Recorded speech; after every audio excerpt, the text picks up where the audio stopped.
नमस्कार,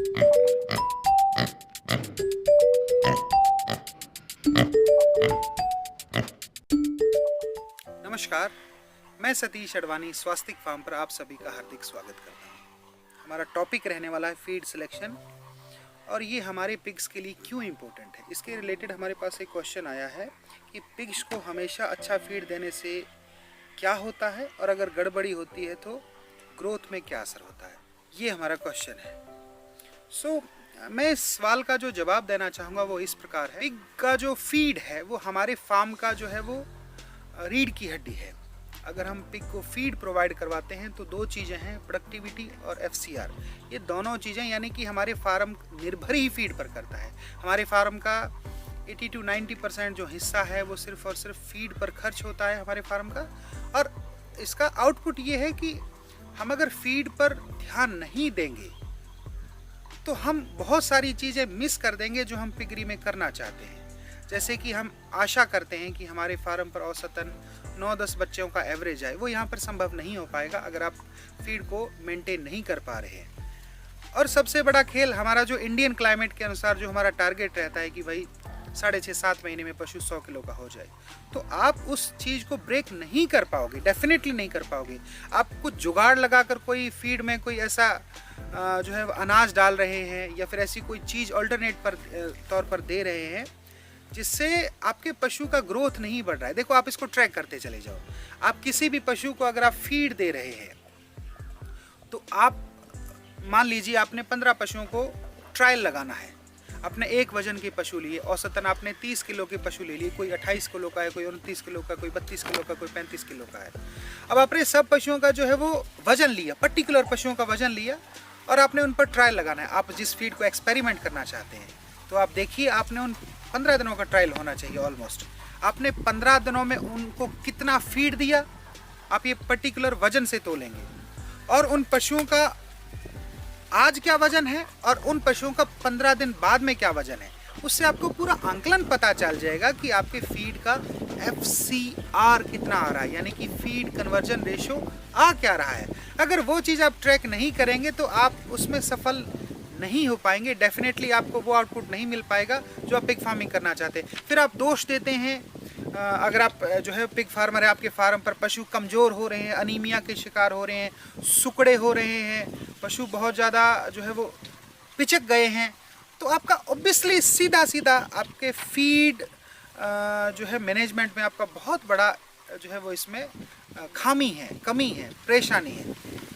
और ज़रूरी नहीं है कि जो हम फीड, देखो फीड के फॉर्मुलेशन सैकड़ों हज़ारों हैं, अलग अलग विधियों से, अलग अलग तकनीकों से या अलग अलग मात्रा में अनाज की जो है वो एक कंपोजिशन से एक फीड बनता है। बट आप अपने इलाके में, आप भारत के या फिर दुनिया के किस इलाके से बिलोंग करते हैं, आप वहाँ के हिसाब से फीड का एक्सपेरिमेंट कर सकते हैं कि आपको क्या खिलाना चाहिए, क्या नहीं खिलाना चाहिए। So feed is most important in our pig farm.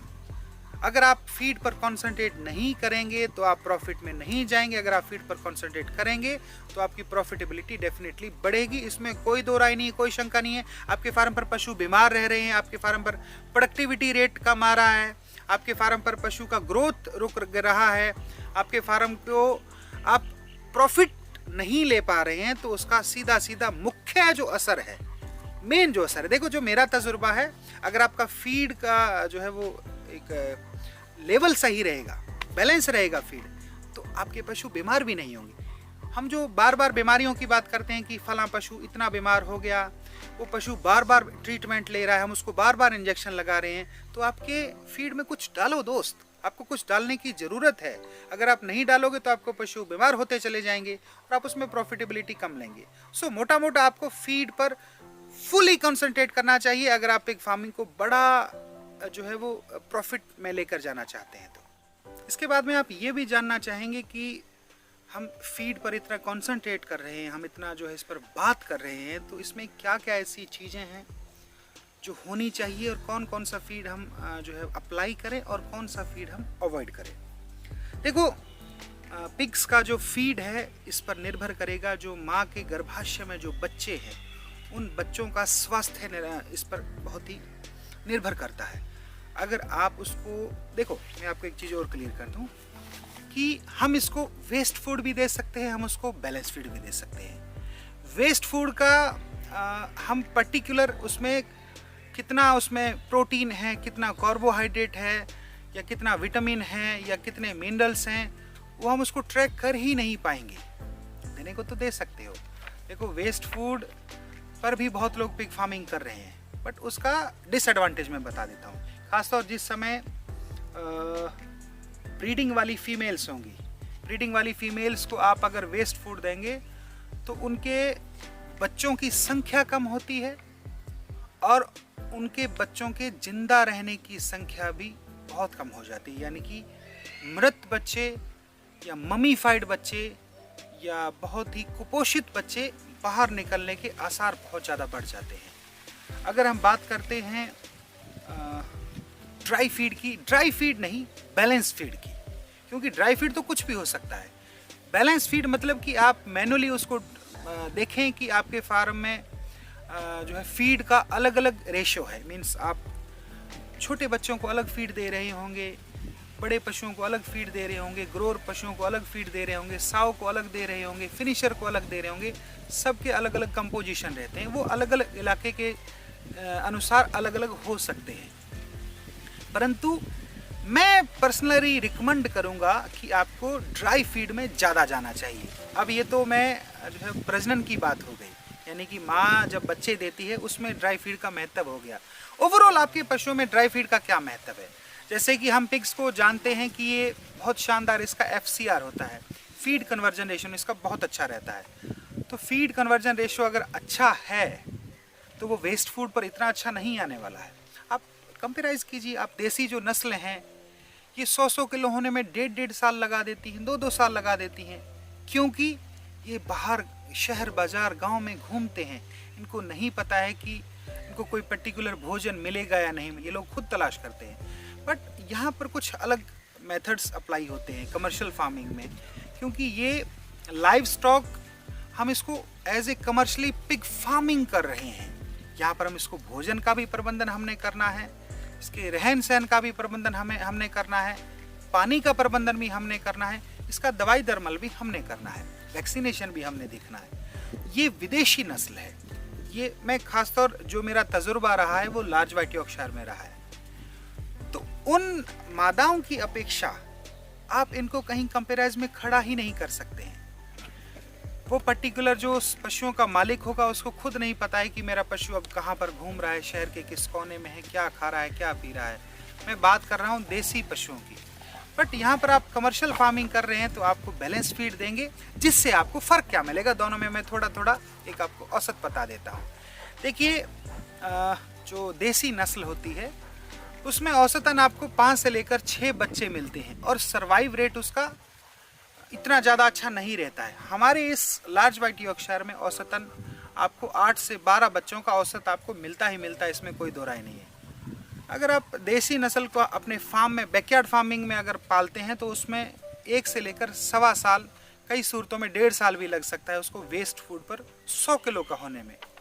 और अगर हम बैलेंस फीड देते हैं, ड्राई फीड देते हैं, तो आप उसको औसतन 6.5-7 महीने में, 7.25 महीने में आप उसको 100 किलो का कर सकते हैं। और जो उसका विनिंग का जो एक रेशो है, उस विनिंग रेशो में भी हमारा लार्ज व्हाइट यॉर्कशायर या हमारा जो है विदेशी नस्ल है वो हमेशा अग्रसर रहती है, हमेशा जीतती है उसमें। सो मेरे कहने का मेरा भाव ये है कि ड्राई फीड अगर आप मेंटेन नहीं करेंगे तो आपको बहुत सारे मसलों का सामना करना पड़ सकता है। बट अगर आप ड्राई फीड मेंटेन करेंगे तो आपके फार्म पर बीमारियां भी नहीं होंगी, आपका फार्म स्वस्थ रहेगा, आपके फार्म पर प्रोडक्टिविटी रेट, बच्चे देने की संख्या बहुत प्रचुर होगी, और सबसे बड़ा खेल कि आप बहुत कम समय में बहुत ज़्यादा वजन गेन करेंगे पशुओं का, और बहुत कम फीड में बहुत ज़्यादा वजन गेन करेंगे। ये चारों चीज़ें आपके पिग फार्मिंग में बहुत मायने रखती हैं। अगर आप तजुर्बेकार हैं तो आप शायद मेरी बातों को समझ रहे हैं, और अगर आप बिगिनर हैं तो आप मेरी इन बातों को समझ जाएं तो आपको पिग फार्मिंग में बहुत बड़ा प्रॉफिट देखने को मिल सकता है। अब हम बात करते हैं ड्राई फीड के कुछ ड्रॉबैक्स की। क्या आपको ड्राई फीड में बड़ी परेशानियां झेलनी पड़ सकती हैं? पहला ड्रॉबैक तो ये बहुत महंगा है। मीन्स आपके एक पशु की बात नहीं कर रहा हूँ, आपके ओवरऑल जो फार्म पर जो खर्च होने वाला है। देखो मैं एक मोटा मोटा औसत बताने जा रहा हूँ कि जो आज हम हमारे फार्म पर एक गिल्ट लाते हैं या साव लाते हैं, तो उसका 1 साल का औसतन हमारी मादा पर जो खर्च होता है ओनली फीमेल पर, तो 22 से लेकर 25,000 के बीच में एक साल का एक मादा पर खर्च है, सिर्फ एक मादा पर। अगर हम बात करें उस मादा का और उसके दोनों ब्यांत में होने वाले बच्चों का खर्च हम इंक्लूड कर देते हैं, तो 1 साल का एक मादा पर औसतन 1 लाख रुपए का अगर आप बैकअप लेकर चलेंगे तो ज़्यादा सहज रहेंगे, ज़्यादा कंफर्ट रहेंगे। सो ये इसका ड्रॉबैक है, बट ये ड्रॉबैक नहीं है, ये इसका एक पॉजिटिव पॉइंट है। क्योंकि देखो दोस्तों, ऐसा है ना, आप अगर ड्राई फीड अपने फार्म पर लागू नहीं करेंगे, आप अगर वेस्ट फूड अपने फार्म पर लागू करेंगे, गार्बेज, जूठन, पैलेस वेस्टेज, होटल वेस्टेज अगर आप अपने फार्म पर लागू करेंगे, तो उसका डिसएडवांटेज ये रहता है कि आपके फार्म पर पशु बीमार होते चले जाएंगे। आप अपने फार्म को जो है अपने हैंड में नहीं रख पाओगे, क्योंकि जूठन है वो कितने दिनों की जूठन है, उसमें मिनरल्स मेंटेन नहीं कर पाओगे, आप कार्बोहाइड्रेट मेंटेन नहीं कर पाओगे, जिसके चलते सबसे बड़ा डिसएडवांटेज तो पशु लेट मैच्योर होता है। मैच्योरिटी बहुत लेट हो जाती है, पशु बीमार रहेगा, अस्वस्थ रहेगा, और आपके फार्म पर हमेशा आप जो है वो बीमारियों के लिए दरवाज़ा खोल देते हैं। और अगर आप ड्राई फीड की बात करते हैं तो ड्राई फीड में हमेशा ये रहता है कि आप अपने फार्म को एक मुट्ठी में बांध कर रख सकते हैं। सो ये कुछ ओवरऑल कुछ फैक्ट्स थे फीड के मामले में, जो आप अपने फार्म पर लागू करके एक अच्छा प्रॉफिट ले सकते हैं। सो दोस्तों, आशा करते हैं आपको ये फीड का कुछ जो चैप्टर है, कुछ डीप नॉलेज आपको मिला होगा। वेस्ट फूड, ड्राई फूड और बैलेंस फूड, और इसका खर्च कितना है, ये मैंने खर्च एक औसत बताया है। जब आप फीड खरीदेंगे, अगर आप फीड बनाएंगे तो औसत उसका और कम आ जाएगा, और अगर फीड उगाएंगे मीन्स आप जो भी अनाज इसमें लगते हैं, कार्बोहाइड्रेट का सोर्स है, प्रोटीन का सोर्स है, अगर वो आप उगाएंगे तो आपको उसका कॉस्टिंग ऑब्वियसली कम पड़ने वाला है, बहुत सारा कम पड़ने वाला है। सो इस वीडियो को ज़्यादा से ज़्यादा आप शेयर कीजिए और अपने कमेंट दीजिए, आपको इस वीडियो में क्या चीज़ ज़्यादा अच्छी लगी और किस पर्टिकुलर विषय पर। जैसे कि आज हमारे पास क्वेश्चन आए थे, तो क्वेश्चनों के रिगार्डिंग ही हमने वीडियो बनाया। आप भी कोई क्वेश्चन पुटअप कर सकते हैं, जिसके चलते हम आपको और वीडियो दें। और इस वीडियो को ज़्यादा से ज़्यादा शेयर कीजिए, लाइक कीजिए, और हमारे चैनल को अगर आपको उचित लगता है तो हमारे चैनल को सब्सक्राइब कीजिए। थैंक यू, धन्यवाद, जय हिंद,